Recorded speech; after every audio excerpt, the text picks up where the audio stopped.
दोस्तों आपका स्वागत है प्रो व्हीलर के इस कमेंट सेशन में। आप लोगों ने हमारे पिछले वीडियो पे इतना सारा प्यार दिया, उसके लिए धन्यवाद। आज हमारे साथ हैं ऑटो एक्सपर्ट कह सकते हैं हम इनको, मंगेश यादव जी, जो पिछले 5 सालों से आप लोगों के ये वीडियोस बना रहे हैं ईवीज पे, पेट्रोल और डीजल कार्स पे, और आप लोग उनके वीडियोस पे बहुत लाइक करते हो, शेयर करते हो और कमेंट्स करते हो, इसके लिए धन्यवाद। मंगेश जी, आपका स्वागत है आपके ही चैनल में। जी बिल्कुल, बहुत बहुत शुक्रिया मुझे अपने इस चैनल पे मेरा स्वागत करने के लिए। मैं आपका स्वागत कर रहा हूँ दोस्तों कि आपने हमें इतना अप्रिशिएट किया, हमें इतना मोटिवेट किया, तो मेरा भी ये आपके लिए जिम्मेदारी बनता है कि आपके जो भी डाउट्स हैं मैं उसको क्लियरिफाई करने के लिए मैंने पंकज जी को बोला कि चलो एक कमेंट सेक्शन बना देते हैं आपके लिए, और वन बाय वन आज हम कमेंट्स के ऊपर ही बढ़ते हैं और देखते हैं क्या कमेंट्स के लोग। तो हम पहला कमेंट्स लेते हैं उमेश द मास्टर जी का, उनका हैंडल है, यूट्यूब हैंडल है। वो पूछ रहे हैं ओला उबर वालों को तो डेली चार्ज करना पड़ेगा, वीकली वंस चार्ज करना मतलब कार को डेली 30 किलोमीटर यूज करना, उसके लिए 15 से 20 लाख खर्चा करना बेवकूफ़ी है, पेट्रोल व्हीकल बेटर ऑप्शन है। ये उस चैनल पे आया था, उस वीडियो पे आया था जहाँ पे हम लोग ने डाला हुआ था कि लोग 80% लोग जो है वो इलेक्ट्रिक गाड़ी क्यों नहीं लेना चाहते हैं। हाँ, तो इसके ऊपर इन्होंने किसी एक टॉपिक को लेकर के बात की हुई है। तो ठीक है, मैं इनसे भी बहुत लोगों का ये सवाल रहेगा, आपके भी दिमाग में ये रहेगा कि पेट्रोल गाड़ी सही रहेगी अगर कोई ओला उबर को चलाना चाहता है, तो मतलब कमर्शियल यूज के लिए अगर कोई यूज करना चाहता है। तो यहाँ पे मैं बताना चाहूंगा, आप डेली भी अगर उसको चार्ज कर लो, मान लो आप डेली चार्ज कर भी रहे हो, 200-250 किलोमीटर की रेंज मिलती है आज हर एक कार में, 300 किलोमीटर तक जाती है अगर 15 से 20 लाख की कोई भी कार लेते हैं। तो ऐसी कार दिन में भी चार्ज करते हैं एक बार, तो आप महीने में उसको कितनी बार चार्ज कर लोगे? 30 बार, 25 से 30 बार पकड़ लो, एक साल में लगभग 300 बार। 300 बार मतलब अब 10 साल में फिर भी 30,000 साइकिल जो होते हैं, मतलब चार्जिंग साइकिल जो उसमें मैंने एक्सप्लेन किया हुआ था, तो उसके 10 साल में 3000 लाइफ साइकिल खत्म हो जाएंगे। मैं पकड़ता हूँ मोटा मोटा 10 साल नहीं, 8 साल ही पकड़ लो। 8 साल में इसलिए बोल रहा हूँ क्योंकि देखो मेट्रो सिटी जैसे मुंबई, दिल्ली, यहाँ पे 8 साल के ऊपर कमर्शियल कार्स यूज करना वैसे ही अलाउड नहीं है। उसके ऊपर हेवी टैक्सेस पे करने पड़ते हैं, या तो गाड़ी को प्राइवेट करके आप उसको पर्सनल यूज कर सकते हो।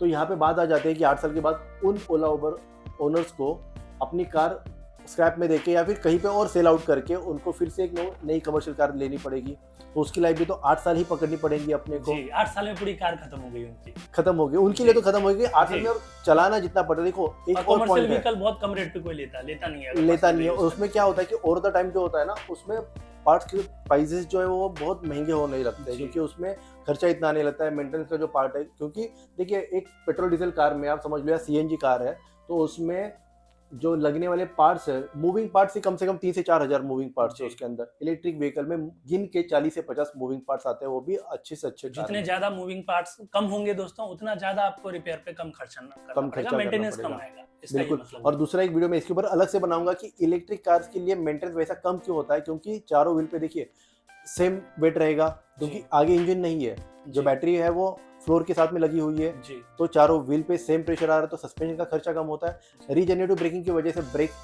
के जो ब्रेक पैड्स है वो भी कम घिस रहे हैं, तो उनका फ्रिक्शन कम हो रहा है, वेयर एंड टियर वहाँ पे भी कम हो रहा है।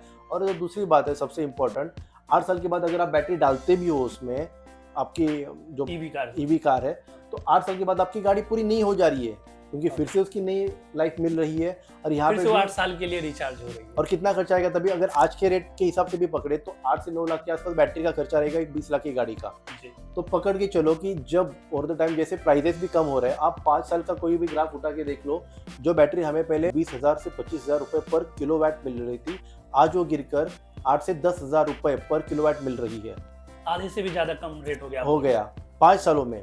तो जिस हिसाब से ईवी इंडस्ट्री ग्रो कर रही है, मुझे लगता है जैसे नितिन गडकरी जी ने, आप भी हमेशा कहते हो कि जैसे उनका एक लक्ष्य है कि पेट्रोल डीजल गाड़ियों को पूरी तरह से इंडिया से बाहर गायब कर देना है, वो ईवी पे लोग स्विच करना। हाँ, तो और 8 साल के बाद ये भी तो सोचो कि पेट्रोल डीजल गाड़ी आप आज लेते हो, 8 सालों के बाद उसको लेना भी चाहेगा, नहीं लेना चाहेगा, क्योंकि उसके ऊपर पॉलिसी इतनी स्ट्रिक्ट हो जाएंगी कि कोई जो लेगा उसके लिए हेवी टैक्सेस भरने पड़ेंगे, तो आपकी गाड़ी की रिसेल तो आप भूल ही जाओ। तो यहाँ पे आपका मुझे लगता है कि आंसर मिल गया, आपका उत्तर मिल गया होगा। धन्यवाद आपका क्वेश्चन पूछने के लिए, आगे भी आप ऐसे ही अपना प्यार देते रहिए। धन्यवाद।